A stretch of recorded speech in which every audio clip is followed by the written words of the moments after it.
Hi. So I'm saying this to try and get the attention of somebody in academia or exercise science, consciousness studies, athletics,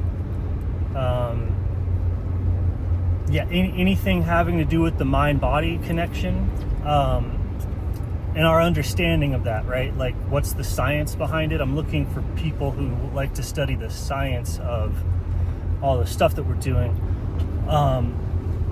because I would say that, like, the goal of scientific thought and scientific thinking is to conform your thoughts so that they, like, accurately drape over or represent the world. You want your thoughts to be doing exactly what the world is doing, and then that means your descriptions are accurate, right? We want an accurate description of what's going on.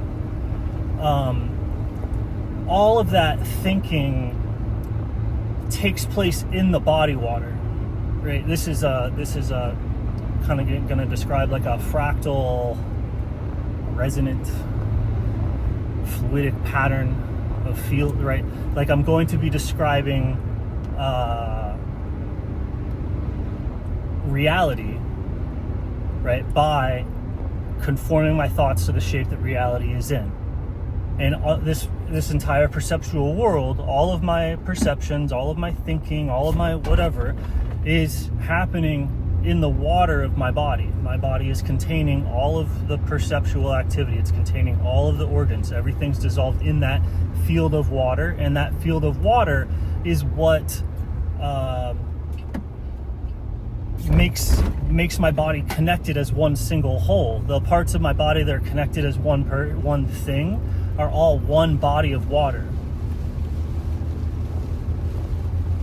Right? If you remove two bodies of water, if you remove a little bit of the flesh from the other flesh, it immediately starts dying, right? Like it's not one body. Right, so all of that is contained in water. Like, all of this is contained in water. When you go into the water of my body and you cut the optic nerve, you can't see any of this stuff anymore, because the sense organs are presenting this to the water, right? So all of this is in the shape of the water, which is in the shape of man, sort of, but the shape of man is the shape of his water. Like, that's the actual shape.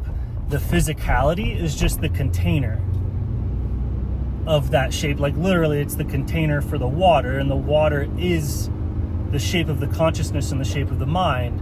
So by conforming my breath and my metabolism to water,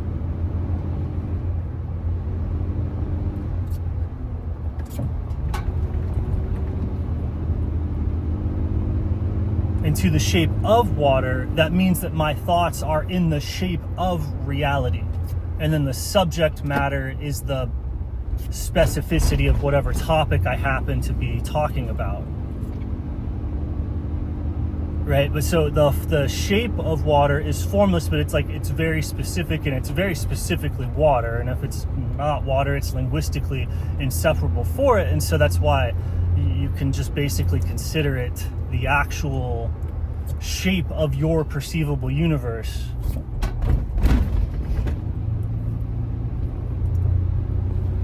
The shape, the container, is the water.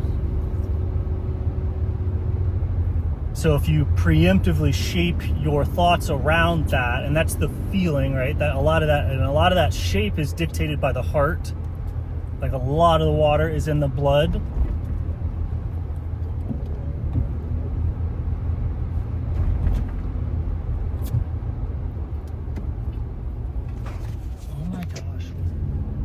And a lot of the water is in the shape of the blood. So people find that their true shape, like, follows the heart.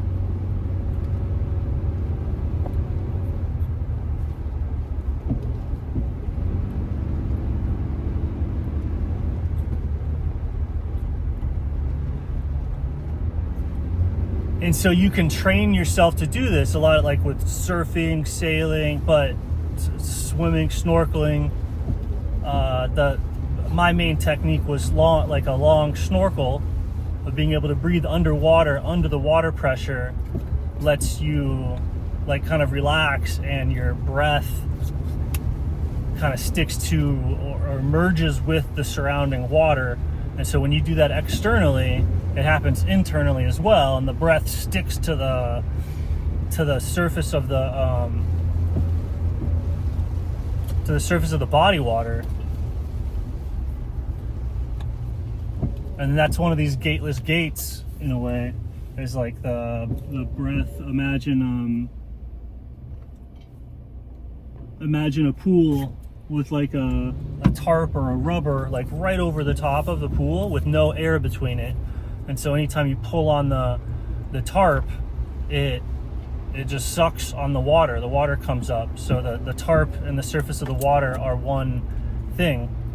And then if you were to kind of inject air between the tarp and the water or separate it, you could pull the membrane up off of the water.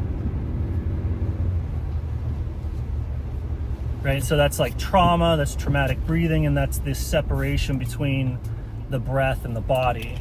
Where like if you do these breathing exercises in water,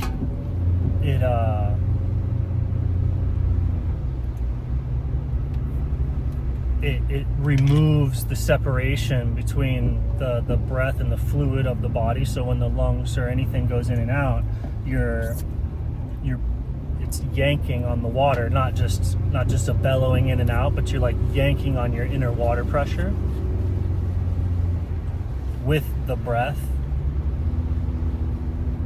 Right? And from that point, if that's connected, like exercising is really good and super fun and everything for you. And then if that's not connected, then there's a separation between the breath and the body, and so you can pull away, and it'll actually cause even more separation, and that's kind of an injured state.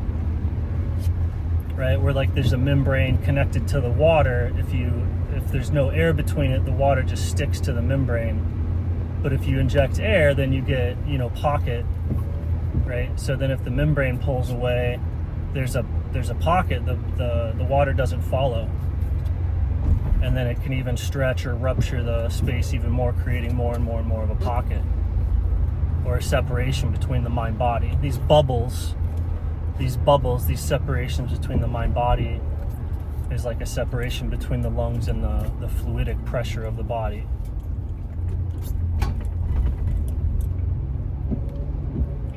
And then the heart has the same thing. It's a membrane, this vortex membrane that can grab the fluidic pressure of the body or not, or there can be separation between it or cavitation or and that sort of thing. But yeah, I can just go on all day about it. I think it's just useful. Like, is it anything new, special? No, I don't. But like, hey guys, this is you guys are using spell check. Right? You use spell check to check your work. You just check it against the shape. You just check it against water in this way, and it brings everything together, because that's what water's doing, right? So you use a part of the fractal to spell check a part of the fractal, and then that's happening in water. So you can't, like, water is the ruler of all the elements, right? Our body is made of. The water contains all of the chemistry. The water contains the chemistry, so it's the ruling element, like by far. It contains all the chemistry by which you perceive any of the other elements. So it's like water is also secretly the ether. The water is just here like, oh, I'm one of the elements, but it's also like secretly the ether. The living water is secretly ether.